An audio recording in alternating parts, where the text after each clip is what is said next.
बिस्मिल्लाहिर्रहमानिर्रहीम। अस्सलामुअलैकुम। मेरा नाम अफजल है। मैं कराची शहर का रहने वाला हूँ। मैं एक फलाही इदारे में जॉब करता हूँ। मेरे माँ बाप तो कब के फौत हो गए हैं। मेरा कोई भाई भी नहीं है, बस एक छोटी बहन है जो पैदाइशी अब नॉर्मल है। अपनी बहन की वजह से मैंने 16 साल की उम्र में ही शादी कर ली ताकि कोई औरत मेरे घर में आए और मेरी बहन का ख्याल रख सके। मेरी बीवी अनम बहुत अच्छी थी, वो मेरी बहन का बहुत ख्याल रखती थी, मगर जब मेरी बहन 15 साल की हुई तो वो बिल्कुल पागल हो गई थी। मैंने अपने अदारे की मदद से उसे एक अस्पताल में दाखिल करवाया। 6 माह तक उसका इलाज चलता रहा। मेरी बहन का इलाज फलाही इदारे की तरफ से मुफ्त हो रहा था, मगर 7वें महीने जब मैं अपनी बहन से मिलने गया, डॉक्टर ने मुझे साफ साफ कह दिया था कि आपकी बहन की हालत बहुत खराब है, अब वो ज्यादा दिन जिंदा नहीं रह सकती, शायद अगले 10 से 15 दिनों में उनकी मौत हो जाए। ये बात सुनकर मुझे बड़ा सदमा हुआ, मगर मैं कुछ नहीं कर सकता था। मैं आखिरी चंद दिन अपनी बहन के साथ गुजारना चाहता था, इसीलिए डॉक्टर से इजाजत लेकर अपनी बहन को घर ले आया, मगर उसकी हालत पहले से भी ज्यादा बिगड़ गई थी। वो अपने कपड़े फाड़ देती, खुद को दीवारों से टकरे देती, मतलब उसकी हालत ऐसी थी कि वो खुद को जख्मी कर लेती। मेरी बीवी ये सब देखकर डर गई और मुझे छोड़कर अपने माँ बाप के घर चली गई। अब मैं भी क्या कर सकता था। डॉक्टर्स का कहना था कि इस बीमारी का कोई इलाज नहीं। बड़ी मुश्किल से मेरी बहन 3 दिन तक जिंदा रह सकी और फिर वो मुझे छोड़कर इस दुनिया से चली गई। मैं उस वक्त बहुत रोया था। मैंने अपनी बहन की आखिरी सारी रसूमात अदा कर दिए थे। मेरी बीवी मेरे बहन के फौत होने पर भी घर नहीं आई थी। वो मेरी बहन की वजह से मुझे छोड़कर चली गई। उसने जाते वक्त कहा था, या तो इस घर में मैं रहूंगी या फिर तुम्हारी बहन। अब तो मेरी बहन मर गई थी, फिर भी मेरी बीवी वापस नहीं आई और अब मेरा दिल भी नहीं करता था कि मैं जाकर उसे ले आऊं। इसीलिए अब मैं अकेला रहने लगा था। इस वाक़ये के कुछ दिनों बाद हमारे अदारे की एक टीम सिंध के एक गांव में जाने वाली थी। वहाँ उसने बहुत से फलाही काम करने थे। मेरे एक दोस्त ने मुझे कहा कि मैं भी उनके साथ चला जाऊं, इसी बहाने मेरा दिल लगा रहेगा। बात तो उसकी ठीक थी। अब मैं बिल्कुल अकेला हो गया था और हर वक्त उदास और परेशान रहने लगा। मैंने तैयारी की और इस टीम के साथ चला गया। ये एक छोटा सा गांव था। हैरत मुझे इस बात पर थी कि यहाँ की औरतें बहुत खूबसूरत थी। मैं हैरान था कि गांव की औरतें तो अपना ख्याल भी नहीं रखती, शहरी औरतों की तरह पार्लर वगैरह भी नहीं जाती, मगर फिर भी यहाँ की औरतों में बहुत हुस्न था। खैर, हम लोग जिस मकसद के लिए यहाँ आए थे, हमने काम करना शुरू कर दिया। हमारी टीम 15 दिनों के लिए यहाँ पर आई थी और हमने यहाँ पर बहुत से फलाही काम कर भी लिए थे। मैं 5 वक्त का नमाजी था और मेरी टीम भी इबादत गुजार और नेक थी। हम लोग इबादत भी करते थे। मेरे दिल को काफी सुकून मिल रहा था। मैं सच कहूँ तो मुझे यहाँ आकर बहुत अच्छा लग रहा था। मेरा ये फैसला बिल्कुल भी गलत नहीं था। शायद जिंदगी में मैंने एक यही अच्छा काम किया था। दिन इसी तरह गुजर रहे थे जब एक दिन हमें एक आदमी ने बताया कि यहाँ पर 100 साल पुरानी मस्जिद है जो पिछले 40 साल से बंद है। हमने कहा कि जब बंद है तो इसका क्या करें। उसने कहा कि हमें वो मस्जिद खोलनी चाहिए और वहाँ पर अजान देनी चाहिए। आखिर को वो अल्लाह का घर है, इसे बंद नहीं होना चाहिए। पता नहीं इस मस्जिद को क्यों बंद किया गया है। हमने कहा कि ये तो यहाँ के लोगों को पता होगा कि मस्जिद को बंद करने के पीछे क्या मसला हो सकता है, कि किसी इमारत को बंद करने या होटल को बंद करना तो समझ में आता है, लेकिन बिला वजह कोई मस्जिद को बंद क्यों करता है। हमें हैरत भी हुई थी कि भला ये कैसे हो सकता है। जब हम इसे देखने गए तो वो दूर से बिल्कुल ठीक लग रही थी तो काफी पुरानी लेकिन मजबूत थी, क्योंकि पुराने जमाने में तामीरात बहुत ही अच्छी बनाई जाती थी। हमें बताया गया कि इसकी चाबियां एक शख्स के पास हैं, जाकर उससे हम बात करें। हमने जाकर उससे बात करने में सोचा। हम लोग उस आदमी की दुकान पर गए। उसकी किराने की दुकान थी। हमने कहा कि मस्जिद की चाबी दो, तो उसने कहा कि मेरे पास कोई चाबी नहीं, चाबी कहीं खो गई है। हमने कहा कि मस्जिद को ताला क्यों लगाया है, तुम मुसलमान हो फिर भी तुमने ऐसा क्यों किया, तुम वहाँ के इमाम थे, तुम्हारे पास ही चाबी होनी चाहिए। उसने कहा कि चाबी मेरे से गुम हो गई है, इस मस्जिद को खोलने की कोशिश मत कीजिएगा, यही आपके लिए बेहतर है। फिर उसने कहा कि मैं इस मामले पर बात नहीं करना चाहता। वो कुछ डरा हुआ और परेशान लग रहा था। मैंने उसे कहा कि डरने की क्या बात है। उसने कहा कि बस आप लोग इस मस्जिद से दूर रहें, यही आप लोगों के लिए बेहतर है। वहाँ पे जो भी जाता है वो वापस नहीं आता। ये उसने ऐसी बात की तो हम हैरान रह गए। हमने कहा कि अल्लाह के घर में भी कोई मुसीबत हो सकती है। ये इंसान जरूर किसी और वजह से ये सब कुछ कह रहा था। ये मस्जिद बहुत बड़ी थी, हो सकता है कि जमीन वगैरह का चक्कर हो, लेकिन ये भी एक धोखा होता है कि अगर आपने किसी की जगह खरीदनी है तो पहले इसके बारे में ये मशहूर कर दो कि यहाँ पे तो असेब का साया है, भूत वगैरह है। किसी खानदान को वहाँ रहने के लिए भेज दो और उनसे कहो कि ड्रामा करे कि यहाँ पर तो हमें जिन और चुड़ैलें नजर आती हैं, और इसके बाद जब वो जगह बदनाम हो जाए तो वो सस्ते दामों में मिल जाती है। हमें लगा था कि शायद इस मस्जिद के साथ भी कुछ ऐसा हुआ होगा और यहाँ के वडेरे इसको हटाकर यहाँ पर कुछ और बनाना चाहते होंगे, क्योंकि ये काफी बड़ी मस्जिद थी और बहुत अच्छी जगह पे भी थी। यहाँ से मंजर भी बहुत खूबसूरत नजर आते होंगे। मुझे पूरा यकीन था कि कुछ ऐसा ही मामला था। मैंने अपने दोस्तों से कहा कि हम इस मस्जिद को खोलेंगे और उसे आबाद कर कर ही जाएंगे। हम यहाँ पर आए हैं तो ये काम जरूर करके जाएंगे। हमें अगर कोई रोकेगा तो उसको भी देख लेंगे। और ये अजीब आदमी था जिसने मस्जिद की चाबियां गुम कर दी थी। मुझे पूरा यकीन था कि चाबियां उसी के पास थी, लेकिन वो देना नहीं चाहता था।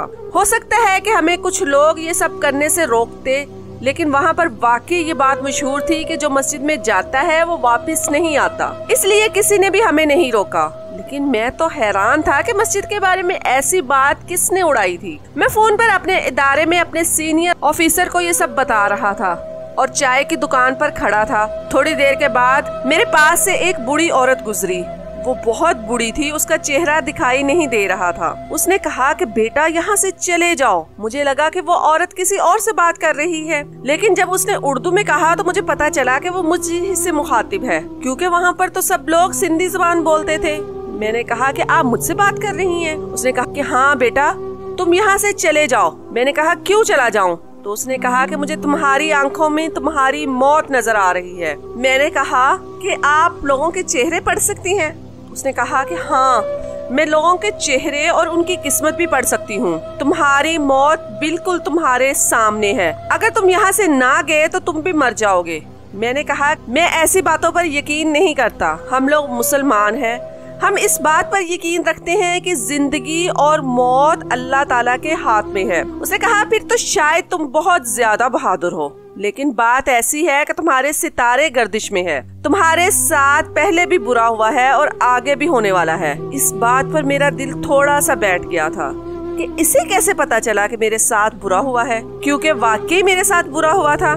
मेरी बहन इस दुनिया से चली गई थी। अभी मैं यही सोच रहा था तो उसने कहा कि तुम उसके पास नहीं जाना चाहते, मगर वो तुम्हारा इंतजार कर रही है। जब उसने कहा कि वो तुम्हारा इंतजार कर रही है और तुम उसके पास नहीं जाना चाहोगे, तो मुझे लगा कि वो मेरी बहन की बात कर रही है। अचानक से मेरे हाथ पांव ठंडे हो गए और एक सर्द लहर मेरी रीढ़ की हड्डी में से गुजर गई। मैंने कहा कि तुम कौन हो? वो आगे चल पड़ी। मैं उसके पीछे पीछे जाने लगा, लेकिन वो वहाँ की गलियों से होती हुई ऐसे भागी कि मुझे दोबारा नजर ही नहीं आई। जाहिर है वो उसका गांव था, उसे बेहतर पता था कि कौन सी गली कहाँ जा रही है। मैं तो सिर्फ चाय पीने के लिए बाहर आया था। मैंने ये बात अपने दोस्तों को नहीं बताई। हमने शाम को ही मस्जिद खोलने का इरादा कर लिया था। हमने मस्जिद का ताला तोड़ दिया और मस्जिद में दाखिल हो गए। मस्जिद तो बहुत ज्यादा खूबसूरत थी। हम सब ने मिलकर मस्जिद की सफाई करना शुरू कर दी। हमें ऐसा लगा कि हमने बहुत अच्छा काम किया है। सफाई करके हम वहीं बैठे थे। हमने पानी से वुजू किया। इसके बाद हमने वहाँ पर इशा की अजान दी और वहीं पर नमाज भी अदा की। जब थोड़ी देर के बाद हम सब लोग हैरान हो गए, अचानक से एक बूढ़ी औरत मस्जिद के दरवाजे के पास खड़ी थी और हम लोगों को देख रही थी। हमने कहा कि कौन हो तुम? तो वो अंदर आ गई। जब वो अंदर आई तो मैंने उसको देखा। उसका हुलिया एक आम बूढ़ी औरत की तरह ही लग रहा था। हमने कहा कि क्या चाहती हो, यहाँ पर क्या कर रही हो? मेरी टीम में से कुछ लोग सिंधी जबान पर अबूर रखते थे, इसलिए उन्होंने इसी जबान में बात की। उसने कहा कि यहाँ से चले जाओ, नहीं तो तुम लोगों के साथ बहुत बुरा होगा। मुझे ये आवाज जानी पहचानी लग रही थी। कहीं ये वही औरत तो नहीं थी जो सुबह मुझे मिली थी, लेकिन वो तो बहुत ज्यादा बूढ़ी थी और ये कदरे कम बूढ़ी लगती थी। वो तो ऐसे झुकी हुई थी कि जैसे 80 साल से ऊपर की है, लेकिन ये 40-45 साल की लग रही थी। और इसकी शक्ल से तो उम्र और भी कम लग रही थी, लेकिन इसके हाथों से लगता था कि ये कम से कम 45 या 50 साल की होगी। वो बिल्कुल संजीदा थी। हम लोग 10 से 12 लोग थे। वो हमें अजीब सी नजरों से देख रही थी। उसके चेहरे पर कोई जज्बात नहीं थे, बस कुछ अजीब सा ही मामला था। उसने दोबारा कहा कि यहाँ से चले जाओ। हम लोगों ने कहा कि तुम जो भी हो, तुम यहाँ से चले जाओ, क्योंकि हमने इस मस्जिद को खोल दिया है और हमने कोई गलत काम नहीं किया। उस औरत ने कहा कि तुम लोग पछताओगे, जैसे ही रात होगी तुम लोग मुझे याद करोगे और यहाँ से चीखते चिल्लाते चले जाओगे, तुम लोगों के ईमान खराब हो जाएंगे। उसने ऐसी बात की कि हम लोग हैरान रह गए। हमने कहा कर लो जो करना है। मैंने अपने दोस्तों को बताया कि एक बूढ़ी औरत मुझे पहले भी मिली थी और वो इसी तरह की कोई बात कर रही थी, कहीं ये वो तो नहीं। मेरे दोस्त ने कहा कि हम कोई गलत काम नहीं कर रहे हैं जो हम किसी से डरे, हमें सिर्फ अल्लाह से डरना चाहिए। हम सब के ईमान ताज़ा थे। हमने वहीं पर रात गुजारने का इरादा कर लिया कि यहीं पर बैठेंगे और सुबह मस्जिद की मजीद सफाई करेंगे और इसके बाद स्पीकर को ऑन कर वहाँ पर अजान देंगे ताकि बाकी के लोग भी इधर आना शुरू हो जाएं। जब एक दफा लोगों ने यहाँ आना शुरू कर दिया, फिर इस मस्जिद को कोई बंद नहीं कर पाएगा। बाकी हम गांव वालों से बात करेंगे कि मस्जिद को किसके हवाले किया जाए। हमारी नीयत भी साफ थी, सोच भी अच्छी थी। हम सब लोग वहीं पर बैठ गए। एक दोस्त को भेजा जो खाना लेकर आ गया और हम लोगों ने खाना भी खा लिया। हम यहीं पर बैठे थे कि एक दूसरे से बातें कर रहे थे जब हमें अचानक से ही मस्जिद के पीछे बने एक कमरे में हलचल की आवाज आई, जहाँ पर शायद सिपारे और मस्जिद का कोई सामान रखा हुआ था। आवाज से महसूस होता था कि वहाँ पर कोई मौजूद है। हम में से कुछ लोग परेशान हो गए और डर गए। उन्होंने कहा कि उस बूढ़ी औरत ने कहा था कि जैसे ही रात होगी तुम लोग पछताओगे, और रात हो गई थी। मैंने कहा कि क्या हो सकता है अल्लाह के घर में, अल्लाह की मखलूक के अलावा और कौन हो सकता है। मेरे एक दोस्त ने कहा कि अल्लाह की मखलूक में जिन्नात भी आते हैं। मेरे दोस्तों ने कहा कि हम जाकर चेक करते हैं। हम सब उस तरफ गए। बाकी लोग थोड़े परेशान लग रहे थे क्योंकि माहौल ही इस तरह का बना हुआ था। जब हम लोग वहाँ पर गए तो सामने कुछ नजर नहीं आ रहा था, लेकिन बार बार हलचल की आवाज आ रही थी। थोड़ी देर के बाद देखा तो वहाँ पर एक बिल्ली थी। हम लोगों की जान में जान आ गई और हमने शुक्र अदा किया कि कुछ और नहीं था। हम लोग वापस आ गए। लाइट्स मस्जिद बंद रहने की वजह से खराब हो गई थी, इसलिए मस्जिद में तकरीबन अंधेरा ही था। हम में से किसी का भी सोने का इरादा नहीं था, लेकिन कुछ लोगों की आंख लग गई और मैं उनमें से नहीं था।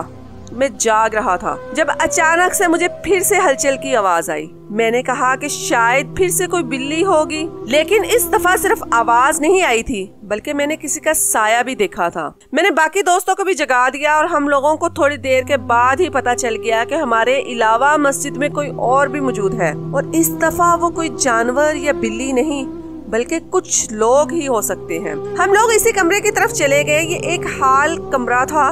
ये जगह भी इतनी ही बड़ी थी जितनी दूसरी जगह बड़ी थी। हम लोग वहाँ पर चले गए और वहाँ की लाइट्स खराब नहीं थी। हमने लाइट्स ऑन कर दी, लेकिन कमरे के कोनों में कुछ अंधेरा सा था। हमें किसी औरत की आवाज आई। हम लोग काफी परेशान और हैरान थे कि क्या हो सकता है। थोड़ी देर के बाद वहाँ पर कुछ ऐसा हुआ कि हम लोग मुश्किल में पड़ गए। अचानक से लाइट बंद हो गई। हम एक दूसरे को भी देख नहीं पा रहे थे। इतना ज्यादा अंधेरा था कि कुछ दिखाई नहीं दे रहा था। थोड़ी देर के बाद लाइट आई और अचानक से कमरे में बहुत ज्यादा रोशनी हो गई। सामने का मंजर देखकर हम हैरान रह गए क्योंकि सामने दो लड़कियां खड़ी थी। इतनी खूबसूरत और जवान लड़कियां हम में से किसी ने भी नहीं देखी थी। उनके बाल लंबे लंबे थे, चेहरे पर मुस्कुराहट थी और हमें ही देख रही थी। मेरे साथ जितने भी लोग थे वो सारे ही इनके हुस्न के दीवाने बन गए और इनको अजीब नजरों से देखने लगे। वो भी मुस्कुरा रही थी और अपनी तरफ आने का इशारा कर रही थी। ये सब कुछ क्या था? लेकिन एक पल को मैं भी कहीं खो सा गया था क्योंकि मेरी बीवी भी तो मुझे छोड़ के जा चुकी थी और मैं अकेला रह रहा था। लेकिन फिर अचानक से न जाने मुझे क्या हुआ कि मेरे अंदर खौफे खुदा पैदा हो गया। हम मस्जिद में किस मकसद के लिए आए थे और अब क्या काम करने लगे थे? अचानक से मुझे जैसे होश आ गया। मैं उनके सामने आकर खड़ा हो गया और अपनी टीम से कहा कि क्या कर रहे हो तुम लोग? मस्जिद अल्लाह ताला का घर है और तुम लोग यहाँ पर गुनाह करना चाहते हो। याद नहीं उस औरत ने क्या कहा था कि रात हो गई तो तुम लोगों के ईमान भी खराब हो जाएंगे, हम लोग यहाँ पर अकेले हैं। तभी उन्होंने इतनी खूबसूरत लड़कियों को इस तरह के लिबास पहनाकर यहाँ पर भेज दिया है। ये खुद से नहीं आई, जरूर कोई मामला है। हमने उनसे बात करने की कोशिश की तो वो वहाँ की जबान बोलने लगी। कुछ लोगों को ये जबान आती थी। वो कह रही थी कि हम तुम लोगों के लिए आई हैं, रात का वक्त है, आओ हमारे पास, हम बातें करते हैं। वो अजीबो गरीब बातें कर रही थी।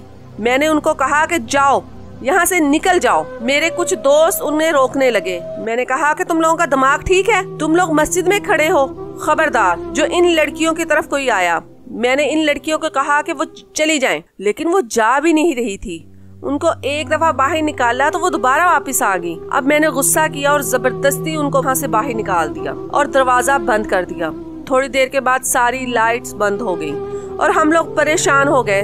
हम जैसे ही मस्जिद से बाहर निकले, किसी ने दरवाजा बंद कर दिया। अब हम लोग दरवाजा खोलने की कोशिश कर रहे थे, लेकिन दरवाजा खुल ही नहीं रहा था। इसी सन में वक्त गुजरने लगा। हम लोग बार बार कोशिश करने लगे कि किसी तरह दरवाजा खुल जाए। वो लड़कियां पता नहीं किस रास्ते से अंदर आ गई थी। हमें तो मस्जिद के अंदर जाने का एक ही रास्ता नजर आ रहा था। दीवारें भी बहुत ऊंची थी, कोई भी इनको फलांग नहीं सकता था। रात इसी तरह गुजर गई। सुबह ये मामला गांव के लोगों के सामने पेश कर दिया और इन सबको सब कुछ बता दिया। उन्होंने इस औरत का हुलिया पूछा और फिर हमें एक बुजुर्ग ने बताया कि असल बात यह है कि एक गैर मुस्लिम औरत ने इस मस्जिद पर केस किया हुआ है। वो कहती है कि इस मस्जिद को यहाँ से हटा दिया जाए क्योंकि ये जमीन उसके बाप की है और यहाँ पे जबरदस्ती मस्जिद बनाई गई है, जबकि वो खुद गैर मुस्लिम है और वहीं उस मस्जिद के बारे में बदनामी फैलाती रहती है। और इसीलिए ये मस्जिद पिछले 40 साल से बंद पड़ी है क्योंकि वो औरत इसी तरह की हरकतें पहले भी कर चुकी हैं।